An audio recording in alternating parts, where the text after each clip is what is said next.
प्रेम से लक्ष्मी विष्णु भगवान की जय। कार्तिक महात्म्य का 22वां अध्याय। राजा पृथु ने कहा, हे नारद जी, आप कृपा करके मुझको यह बतलाइए कि वृंदा को मोहित करके विष्णु जी ने क्या किया और फिर वह कहाँ गए। जब देवता स्तुति करके मौन हो गए तो भगवान शंकर ने प्रसन्न होकर देवताओं से कहा, हे ब्रह्मा आदि देवताओं, जलंधर तो मेरा ही अंश था, मैंने उसे तुम्हारे लिए नहीं मारा, यह मेरी सांसारिक लीला थी।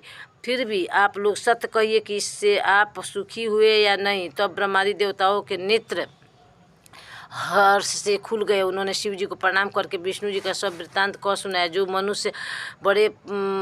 जो उन्होंने बड़े प्रयत्न से वृंदा को मोहित किया था तथा वो अग्नि में प्रवेश करके परम गति को प्राप्त हुई। देवताओं ने यह भी कहा कि तभी से वृंदा की सुंदरता पर मोहित हुए विष्णु जी उनकी चित्ता की राख लपेटे हुए इधर उधर घूमते। अतः आप उन्होंने समझाए क्योंकि यह प्राकृतिक चराचर आपके अधीन है। देवताओं से यह सब सुनकर शंकर जी ने उन्हें अपनी दुस्तर माया समझाई और कहा, यह सारा जगत उसी के अधीन है। उसी से मोहित विष्णु भी काम के बस में हो गए हैं। परंतु महादेवी उमा त्रिदेवी की जननी सबसे परे वह मूल प्रकृति परम मनोहर और वही गिरजा भी कहलाती है। विष्णु जी का मोह दूर करने के लिए आप सब उनको शरण में जाइए। यदि वह प्रसन्न हो जाएंगे तो आपका सब काम हो जाएगा। शंकर जी ने की आज्ञा से सब देवता मूल प्रकृति को प्रसन्न करने चले। उनके पास पहुंचकर उन्हें बड़ी स्तुति की।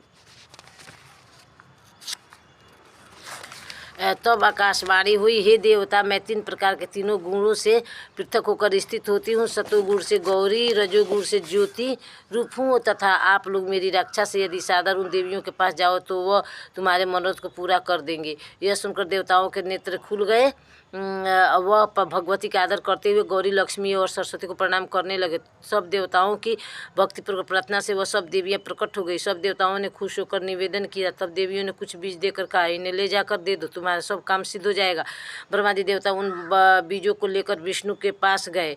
वृंदा की चित्ता भूमि में डाल दिया, जिससे धात्री, मालती एवं तुलसी प्रकट हुई। विष्णु जी ने जो ही उन स्त्री रूप वाली वनस्पतियों को देखा तो वह उठ बैठे। कामासक्त चित्त से मोहित हो उनसे याचना करने लगे। धात्री और तुलसी ने उनसे प्रीति की तो विष्णु सारा दुख भूलकर देवताओं से नमस्कृत हो अपने लोक को चले गए। वह पूर्ववत सुखी हो शंकर जी का स्मरण करने लगे।